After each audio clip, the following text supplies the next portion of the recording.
feel like you're just in a floating bubble, the first thing that's going to go through a traditionalist mind is, wait a sec, I'm not grounded. That's a good thing. That means you're not heavy, you're not stuck, and you're not, ugh, I can't move.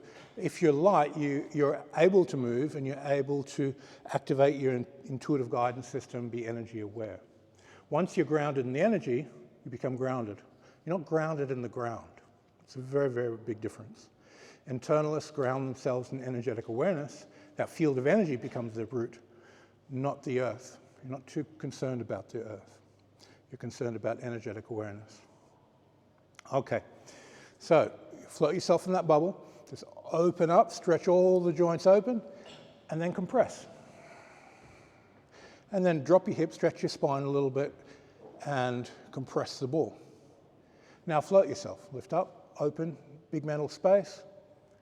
Drop the hips, stretch your spine, compress. Rise and compress.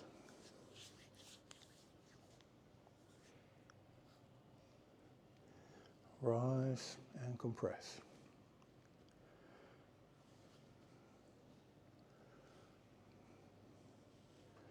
Now you'll notice that as you rise into the balloon, everything becomes very, very light. And as you drop the hip, stretch your spine and compress the energy into the ball, into the bones, into the body, everything becomes heavier.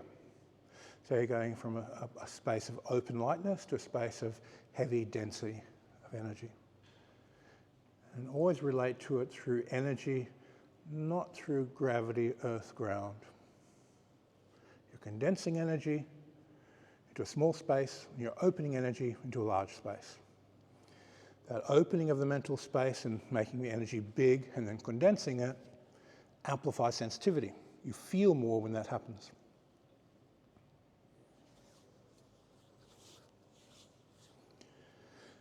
So as you rise, you raise your height by a few inches, and then drop, compress, drop the hip, stretch the spine, and just slightly lower center of gravity. Eventually, your head won't move much, and your spine will stretch.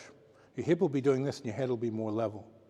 In the beginning, you're lifting up, and then drop the hip, stretch everything, and come back down again. So your head's moving up and down. But later, as you sink down, you stretch the spine and bend the knees, but your head's got a very small amount of movement, maybe an inch at most.